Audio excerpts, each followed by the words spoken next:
안녕하세요 여러분. IKN 유튜브 대학의 크리에이터 명지대학교의 김익환입니다. 14강은 글쓰기의 시작이라는 제목의 강의예요. 여기서는요 우리 글쓰기의 기본에 대해서 조금 말씀을 드린과 동시에 한 줄 글쓰기, 한 문단 글쓰기, 한쪽 글쓰기의 연습법을 마지막에 정리를 해드릴 테니까 오늘 강의를 듣고 여러분들 바로 글쓰기 연습 매일매일 해보시기 바랍니다. 글쓰기에 대해서 본격적으로 조금 생각을 해보자고. 글쓰기는 도대체 기본적으로 어떤 프로세스를 가지고 하는 것인가에 대해서 지금부터 얘기를 하려고 합니다. 이 부분은 물론 제가 주장하는 글쓰기의 기본 프로세스입니다. 근데 여러분들 이 방식으로 하시기를 정말 적극적으로 권해요. 왜냐하면요, 우리는 천재는 사실 제가 말씀드린 대로 그런 방법을 쓰지 않고 그냥 일필휘지로 쭉 글을 쓸 수 있을지 모릅니다. 근데 여러분들 이렇게 글을 쓰지 않습니까? 중간에 막히면 그 다음에 굉장히 긴 시간 동안 또 글을 못 쓰게 돼요. 막히고 겨우 쓰고 막히고 겨우 쓰고.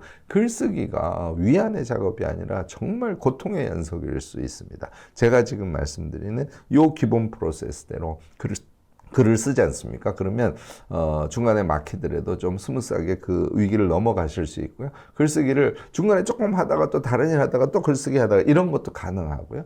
그래서 여러분들 좀 효율적으로 글쓰기를 할 수 있을 뿐만 아니라 비교적 자기 마음을 있는 그대로 드러내는 데도 아주 효과적이라는 소개를 먼저 드리면서요. 저는 이렇게 합니다. 그러니까 생각하고 조사하고 또 대화하고 이런 것들을 자주 하는 거예요. 자주 글감을 생각해 보는 것이죠. 내가 어떤 거에 대해서 관심이 생기기 시작하면 그거와 관련해서 이것저것 많이 읽는 거. 이게 조사하기죠. 책을 읽는 것도 포함이 됩니다. 그리고 대화를 많이 하면 그 안에 굉장히 다양한 글감이 발견될 수 있습니다. 혼자 생각하기만으로는 조금 어렵다는 얘기예요. 물론 생각하기를 중심으로 하되 조사하기와 대화하기 같은 걸 적극적으로 하면서 일단 글감을 마련합니다. 글감이라는 것은 제목 키워드를 메모해 두는 거예요. 여러분들 글감이 떠오르면 어떻게 된다고? 당연히 메모하는 겁니다. 파커셀 다이어리에 메모하셔도 되고 만능 노트에 메모하셔도 되고 아니면 아예 글감 수첩 같은 걸 만들어서 걔를 들고 다니면서 메모하셔도 아무 상관이 없습니다. 여러분들이 원하는 취향에 맞춰서 실행을 하면 되실 겁니다. 이렇게 해서 글감이 나왔어요. 그 다음에는 구성 333을 하는 거예요. 무슨 얘기냐면 목차처럼 처음에 들어가기 1이겠죠. 그 다음에 2, 3은 무슨 내용, 그 다음에 4는 뭐 나가기 이렇게 하셔도 되고요. 그래서 목차 수준의 구성을 하는데 제가 지금은 이제 서론과 결론 부분하고 중간에 2개를 넣지 않습니까? 3개를 넣으실 수도 있다는 것이죠. 그래서 목차 레벨로 어떤 내용을 쓸지를 생각을 먼저 해보는 거예요. 그런데 이것을 하다가 한 가지를 더 넣었으면 좋겠는데 뭘 넣어야 될지 모르겠어요. 이러면은 그때 관련된 글이나 관련된 유튜브나 또는 뭐 관련된 논문이나 이런 것들을 중간중간 읽어주면서 구성을 조금 더 여러분들의 마음에 드는 그런 수준으로 만들어주는 거예요. 이걸 먼저 하시는 게 좋아요. 그러니까 연역의 과정을 거치는 게 좋다는 것이죠. 위에서부터 하나씩 해나가는 거예요. 글감 제목을 가제목이죠. 걔를 잡은 다음에 목차 수준의 구성을 333을 생각하시면서 여러분들이 해보는 거예요. 이게 이제 첫 번째고요. 자, 이렇게 하면 이제 뭐 1, 2, 3, 4로 목차가 짜졌어요. 그러면 그 상태에서 내가 지금 들어가면을 쓸 때 여기에다 무슨 내용을 쓰지? 이것도 마찬가지로 333으로 동그라미 3개 쳐놓고 이 얘기를 먼저 하고 그 다음에 이 얘기하고 그 다음에 이 얘기하면 되겠다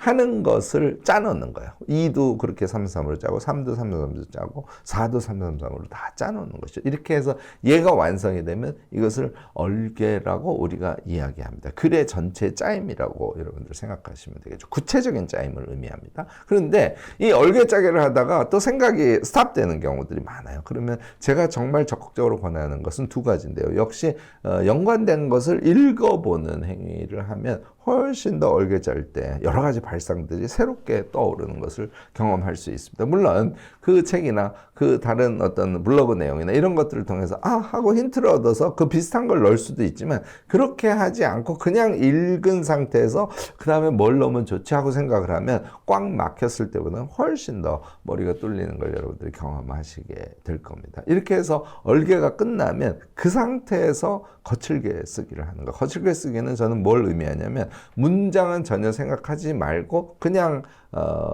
반완성된 문장을 쓰시라는 걸 의미합니다. 그러니까 문장의 수려함을 생각하기 시작하면 글이 나가질 않아요. 그래서 자신의 마음속에 있는 것들을 그대로 드러내는 데 집중을 하시고 완성태가 아닌, 그러니까 음슴체로 쓰라는 거예요. 나는 그렇게 생각함, 이렇게 써놓으시라는 거죠. 이렇게 쓰시면요, 여러분들이 문장의 완성형, 잘 쓰여진 완성형을 생각하지 않기 때문에 글을 줄줄줄줄 빠른 속도로 쓸 수 있는 그런 장점도 있습니다. 이렇게 해서 내가 1.5, 뭐 한쪽 반 정도로 쓸 거야 라고 생각을 해서 제가 한쪽 반 또는 한쪽에 뭐 플러스에서 한 4-5줄 정도 쓰라고 말씀을 드리는 것은 요게 신문 컬럼의 일반적인 분량입니다. 그래서 그 분량으로 한번 써보려고 시도를 하는 것이 나쁘지 않습니다. 그렇게 해서 이제 다 얼개에다가 음슴체로 내용을 다 채운 다음에 그게 완성이 되면 그때부터 문장을 쓰는 거예요. 문장의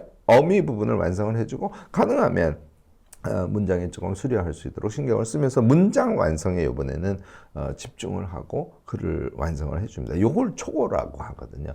요 초고를 여러분들 2번 정도 자기가 읽어보면서 문장을 조금 더 수려하게 해준다든지, 특히 주어와 수로 관계가 안 맞는 경우가 많거든요. 또 글이 너무 한꺼번에 길게 이어져서 파악이 잘 안 되는 것들은 글을 잘라준다든지 이런 식의 작업들을 하고요. 마지막에는 역시 맞춤법 검사기 같은 걸 돌리기도 하고 등등 해서 2번 정도 고쳐주는 이런 프로세스로 여러분들이 글을 쓴다고 생각하시면 글을 훨씬 더 자신의 마음을 그대로 잘 표출시킨과 동시에 중간에 글이 잘 쓰여지지 않을 때도 잘 극복할 수 있고 또 짬 시간을 이용해서도 글을 쓸 수 있는 이런 효과를 볼 수 있게 되지 않을까 싶습니다. 왜냐하면요, 얼개짜고 그 다음에 그 얼개가 조금 미완성일 때는 또 다른 걸 보기도 하고 여기에 시간을 많이 쓰는 것이거든요. 그렇게 한 다음에 거칠게 쓰고 초고 완성하고 2번 고치고 하는 것들은 중간에 예를 들어서 뭘 하다가 약속이 있어서 약속 장소에 갔다 와서 바로 이어서 그걸 해도